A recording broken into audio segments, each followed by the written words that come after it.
Hola, buenos días, bienvenidos. Estamos comenzando nuestro tiempo devocional en esta mañana. El día de hoy estaremos revisando del capítulo 28 del libro del profeta Isaías, los versículos 14 al 22 para nuestro tiempo devocional que hemos titulado Cuando los líderes se mofan. Cuando los líderes se mofan. Vamos a hacer la lectura de nuestra porción. Recuerden que estamos leyendo la Nueva Traducción Viviente para nuestro tiempo devocional. Dice la palabra de Dios, Isaías capítulo 28, versículos 14 al 22. Por tanto, escuchen este mensaje del Señor. Ustedes, gobernantes burlones de Jerusalén, se jactan diciendo: hemos hecho un trato para burlar a la muerte y hemos llegado a un acuerdo para evitar la tumba. La destrucción que se aproxima nunca podrá tocarnos, porque hemos edificado un fuerte refugio hecho de mentiras y engaños. Por lo tanto, dice el Señor soberano: miren, pongo una piedra de cimiento en Jerusalén, una piedra sólida y probada. Es una preciosa piedra principal sobre la cual se puede construir con seguridad. El que crea jamás será sacudido. Les probaré con la cuerda de medir de la justicia y con la plomada de la rectitud. Puesto que su refugio está construido de mentiras, un granizo lo echará abajo. Puesto que está hecho de engaños, una inundación lo arrasará. Anularé el trato que ustedes hicieron para burlar a la muerte, y revocaré su acuerdo para evitar la tumba, cuando el terrible enemigo arrase la tierra. Ustedes serán pisoteados. Una y otra vez vendrá esa inundación, mañana tras mañana, día y noche, hasta que arrase con todos ustedes. Este mensaje llenará de terror al pueblo. La cama que ustedes hicieron es demasiado pequeña para acostarse en ella, y las mantas son demasiado estrechas para cubrirlos. El Señor vendrá, como lo hizo contra los filisteos en el monte Perasim, y contra los amorreos en Gabaón. Vendrá para hacer algo extraño, vendrá para hacer algo poco común. El Señor de los ejércitos celestiales, ha dicho con claridad que está decidido a aplastar toda la tierra, así que no se burlen más, de lo contrario, su castigo será aún mayor. Aquí hay una promesa de Cristo como único fundamento para la esperanza de escapar de la ira venidera. Este fundamento fue echado en Sión, en los consejos eternos de Dios. Este fundamento es una roca firme y capaz de sostener a su iglesia. Esta piedra probada, esta piedra escogida, aprobada por Dios, nunca falló a quien la probara. Una piedra angular que une a todo el edificio y sostiene todo el peso. Preciosa a los ojos del Señor y de todo creyente, un fundamento seguro sobre el cual edificar. En cualquier época o nación, el que cree este testimonio y pone todas sus esperanzas y su alma, que nunca muere,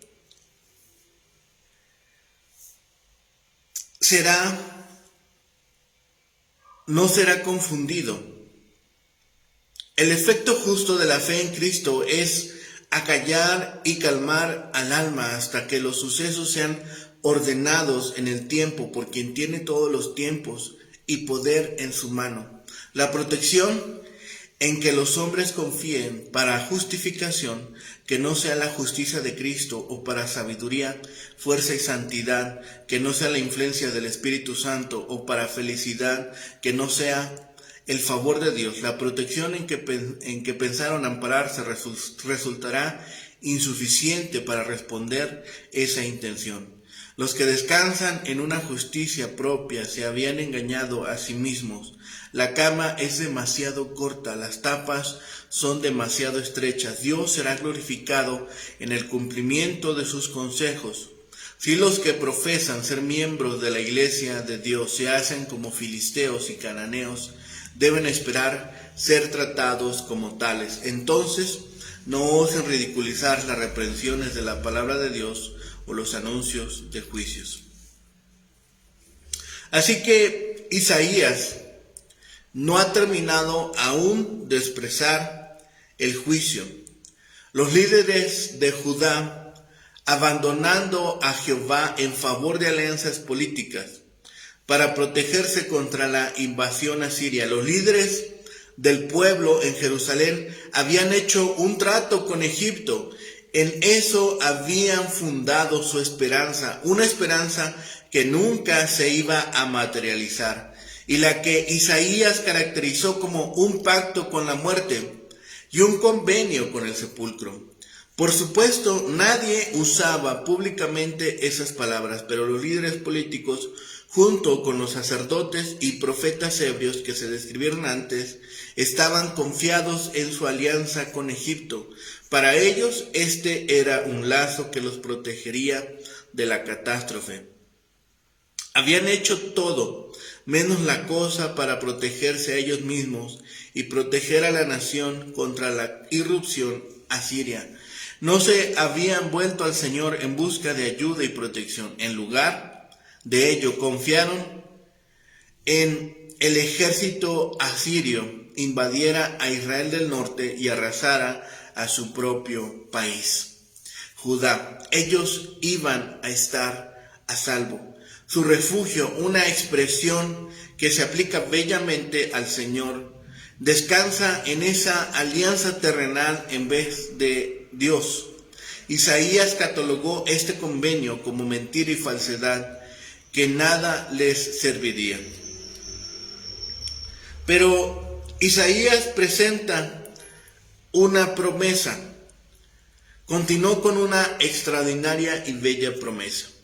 Sí habrá un juicio sobre la incredulidad, pero ni el uno ni la otra cambiaría la obra de Dios, que cumplirá la promesa de la llegada de Manuel al mundo.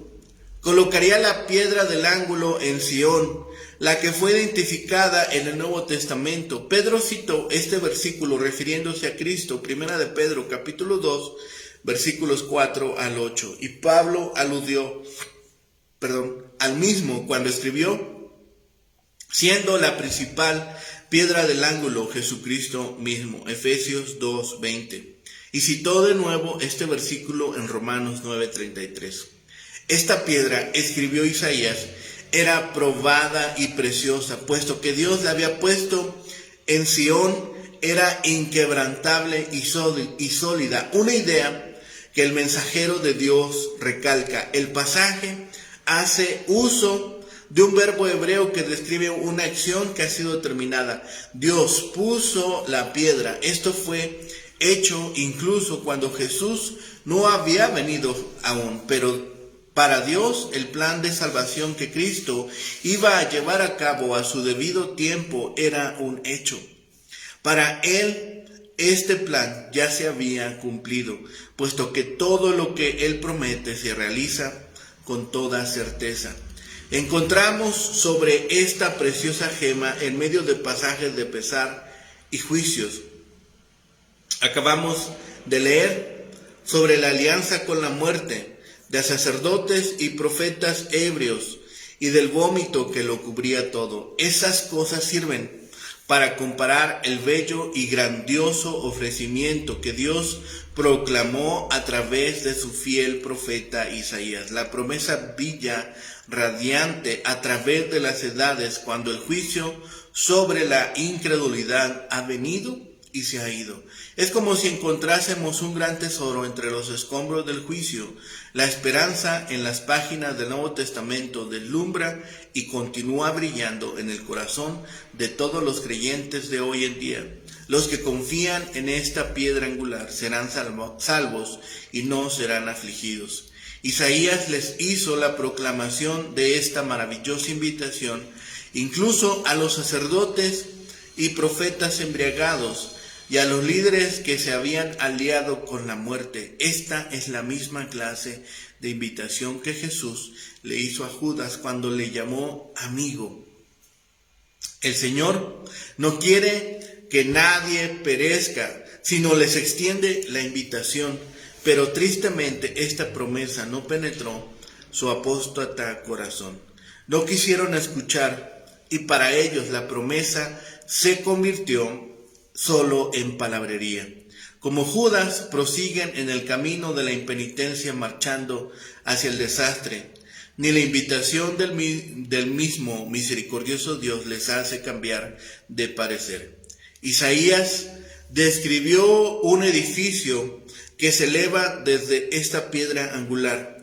Dios dice: ajustaré el juicio a cordel y a nivel de justicia. Estos instrumentos de construcción determinan cuáles piedras son incluidas y cuáles son descartadas. Lutero comenta: el cordel es el que crea y sea bautizado. Esta fe es la norma de salvación con respecto a esta piedra.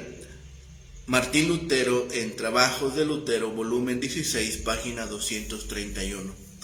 La Iglesia se eleva sobre el fundamento de Cristo. Quienes creen en Él son añadidos al edificio, y los que no son desechados. Los sacerdotes, profetas y líderes no creían, se burlaban del mensaje profético y confiaban en un pacto con Egipto con el fin de recibir ayuda y protección. El Señor les declaró lo que les iba a suceder. La alianza que habían hecho para protegerse será inútil. El juicio arrasará con toda esperanza. E Isaías les advirtió: luego que comience a pasar, Él os arrebatará. El castigo iba a venir, no una vez, sino repetidamente. Dios los disciplinaría cuantas veces fuera necesario, mientras siguieran en la impenitencia, mientras confiaran en algo o en alguien que no fuera Jehová, su Dios. Que no fuera su Dios, no habría ayuda. Isaías concluye la lección con un pequeño proverbio: la cama será corta y la manta será estrecha. Todos los esfuerzos que hicieron no serían suficientes para protegerlos o consolarlos. Isaías citó dos referencias históricas para verificar su mensaje, y en ambas ocasiones Dios actuó. Primero, en el monte Perasim, el Señor le dio a David 2 victorias sobre los filisteos. Segundo libro de Samuel, capítulo 5, versículos 17 al 25. Después de la primera, David dijo: Jehová me abrió brecha entre mis enemigos como corriente impetuosa. Las palabras de David reflejan claramente el juicio prometido por Isaías en 28:17. Las aguas inundarán el escondrijo. La segunda referencia es al valle de Gabaón, donde con la ayuda del granizo Josué derrotó a los amorreos. Josué capítulo 10, versículos 7 al 14. La mención de este incidente, en la cual el Señor hizo caer una granizada sobre sus enemigos, refleja también el juicio prometido por Isaías en el versículo 17. El granizo barrerá el refugio de la mentira. Ni los filisteos ni los amorreos son objetivo del juicio de Dios en estos versículos, sino Judá, con quien está enojado. ¿Qué habría sucedido con el transcurso de los años? ¿Cómo es que la nación escogida de Dios se había convertido en su enemiga? Isaías dijo que Dios iba a tratar a su propio pueblo como trató siglos atrás a los enemigos de ese pueblo, a los filisteos y amorreos. Los sacerdotes ebrios y el pacto con la muerte revelaron la triste situación espiritual de la nación escogida. El pueblo, que una vez fue favorecido por Dios, lo había abandonado y se había puesto fuera de su gracia y misericordia. Ahora estaban en el mismo camino del juicio como lo estaba cualquier otro enemigo de Dios. Isaías dijo que el castigo de Dios era una obra extraña y ajena a él. ¿Cómo es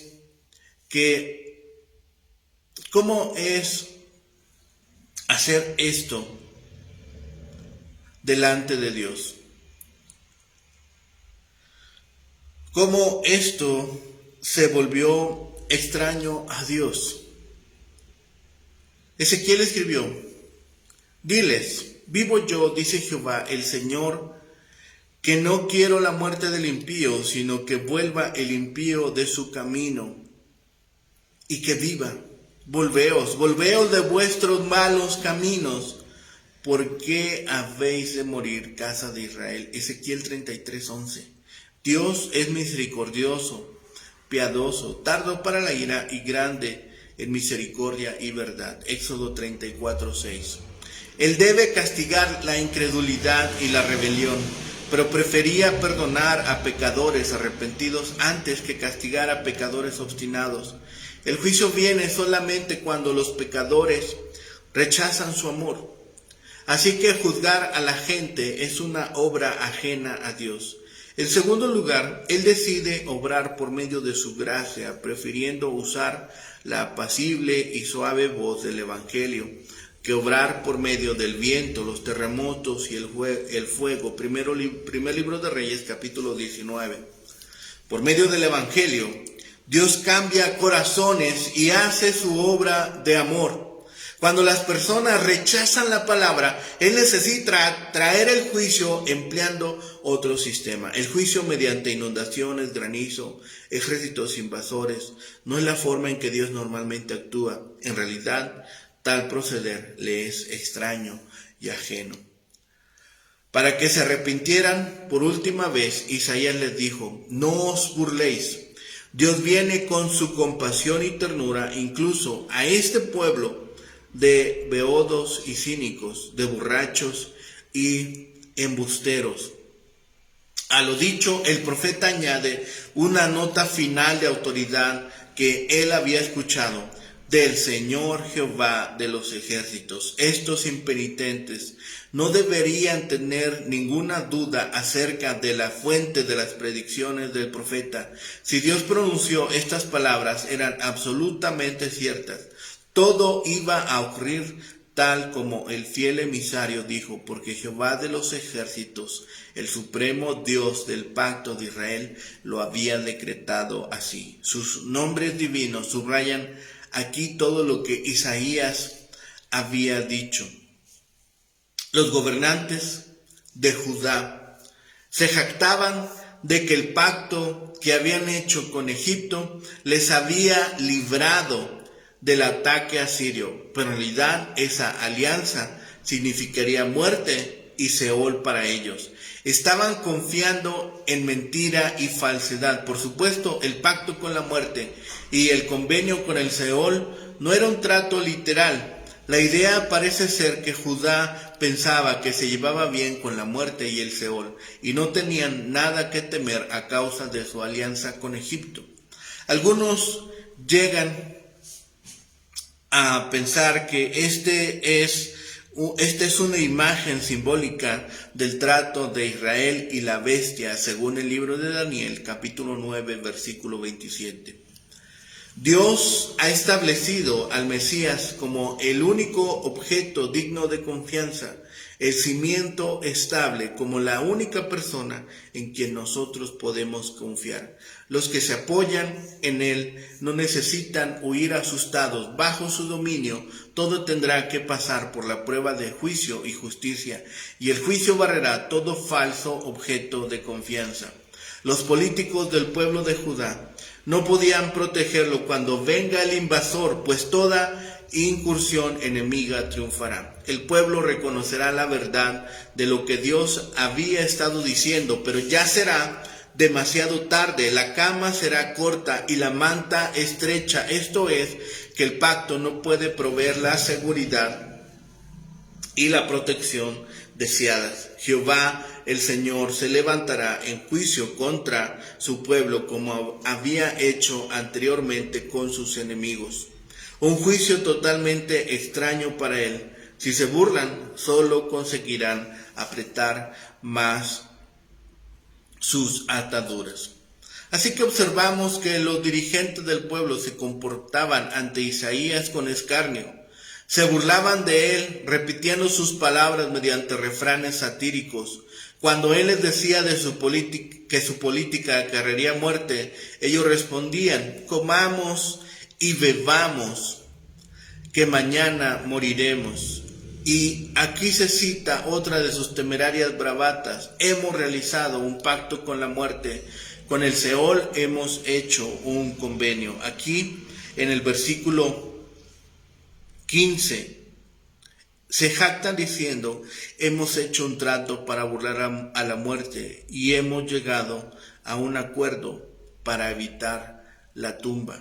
Estaban convencidos que sus artificios políticos los librarían del torrente arrollador de Asiria. Por tanto, descartaban al profeta, quien venía a asustarlos con los fantasmas de la muerte.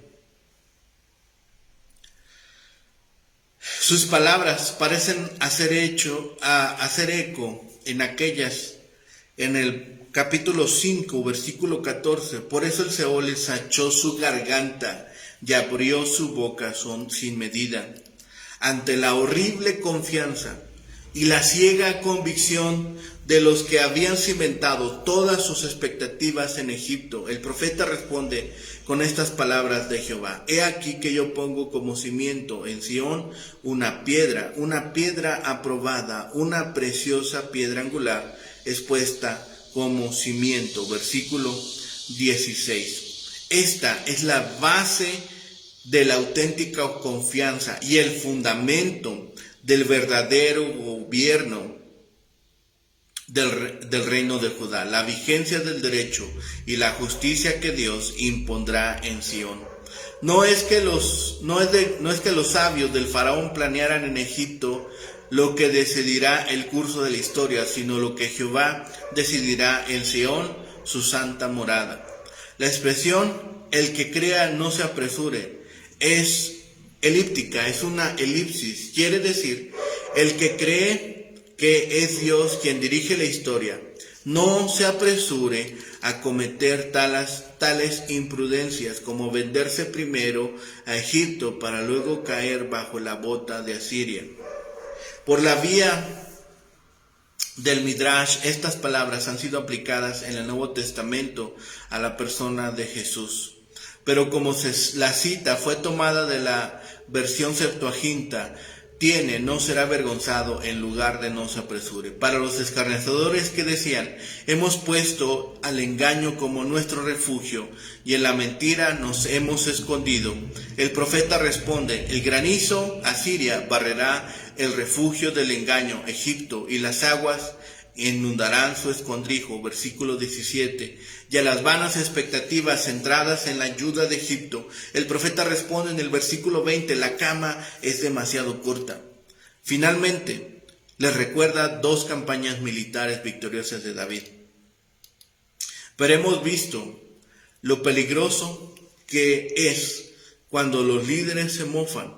La mentira no es un refugio y no se puede descansar en el engaño, aunque aquellos hombres confiaban en estas cosas. La fe es la única salvación, tan cierto como que un pacto con la muerte es un engaño. Es cierto que el único elemento de permanencia en Sión es la piedra de fundamento de la fe. El hebreo dice literalmente: he aquí yo soy aquel que ha puesto la piedra fundamental de Sión. Lo segundo es la calamidad. Cancela el pacto con la muerte. El mundo subterráneo no puede torcer la retribución divina. El turbión del azote será un diario terror. Tan pronto como la invasión asiria se desate sobre Palestina, la muerte y el cautiverio disminuirán la población. Una alianza con Egipto, astutamente planeada e instituida secretamente, aparte de su aparente valor diplomático, no sería una garantía contra esa muerte constante, porque esa alianza amistosa con Egipto encerraba el repudio de las obligaciones contraídas previamente con Asiria. No era un pacto con la muerte y el Seol, sino una manera de cortejarlos. Isaías declara, y será ciertamente espanto al entender lo oído. Tercero, la inteligencia humana es inadecuada. El que hace su cama sin Dios no halla descanso ni comodidad. Isaías cita un proverbio conocido. Está seguro de que los consejeros de Ezequías encontrarán su cama demasiado corta y su manta demasiado estrecha. Pero vemos dentro de todo esto la extraña obra del Señor. Estos burladores hacen que Dios se una a las filas de los extranjeros para luchar contra su propio pueblo. Este agrava su propia esclavitud y asegura su propia destrucción. Les pasará como a los filisteos cuando David destruyó su ejército como un alud en Baal Perasim. Este ay contra Judá nos deja varias enseñanzas. Este pesar contra el pueblo escogido de Dios nos enseña que aunque Judá temía a los asirios, el turbión del azote, en vez de confiar en Dios, se volvió a otras fuentes de seguridad. Dios la usó para negociar con la muerte. Se usa esto para significar la tumba o el estado de la muerte. Quizá este pasaje se refiera a la alianza que Ezequías hizo contra el rey Tiarca en contra de Asiria. Dios cancelaría este acuerdo. Egipto no ayudaría cuando Asiria atacara. Dios luchó a favor de Josué en el valle de Gabaón y a favor de Dios en Baal Perasim, pero ahora lucharía en contra de Israel, su pueblo, en estos mismos lugares, porque habían depositado su confianza y su fe en alguien que no era él. Eso era motivo para castigo, eso era motivo suficiente para llevar juicio, pelea y guerra contra el pueblo escogido. El pueblo escogido, la viña preciosa, se había vuelto su enemigo y era tiempo de llevar juicio y castigo contra su pueblo, porque sus líderes habían escogido otro camino. Depositemos pues nosotros la confianza en Dios, depositemos nuestra fe y nuestra esperanza en Cristo, depositemos nuestras esperanzas y fe en la piedra sólida, en la roca firme, en la piedra angular que sostiene toda la fe. Oremos. Bendito Padre y Señor, gracias te damos en este día, Señor, porque eres bueno, porque tu misericordia, Señor, nos permite despertar y tu provisión nos permite, Señor, observar todas las cosas que haces en nuestra vida, todos los elementos que permites diariamente, Señor, para beneficio nuestro. Gracias, Padre, por tu amor inagotable, Señor, pero sobre todo porque nos permites la existencia y nos permites, Señor, ser vasos útiles en tus manos y poder compartir con otros de tu mensaje de amor, de tu mensaje de esperanza, en este evangelio, Señor, que nos provee vida eterna por medio de Jesucristo. Permite que más hombres, mujeres, niños, jóvenes, ancianos, Señor, puedan escuchar de tu mensaje y reconocerte, Señor, como la roca sólida, la piedra angular, Señor, que rescata, que sostiene, que protege y que sobre todo, Señor, restaura. Gracias, Padre, por todas tus bendiciones.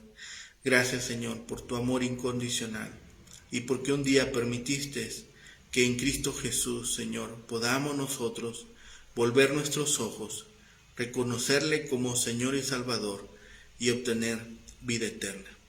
Padre bendito, gracias de todo ello. De todo te damos gracias y todo lo pedimos, rogamos y clamamos a ti, en el bendito nombre de Cristo Jesús, Señor y Salvador nuestro. Amén. Que tengan un excelente día. Que el Señor les bendiga.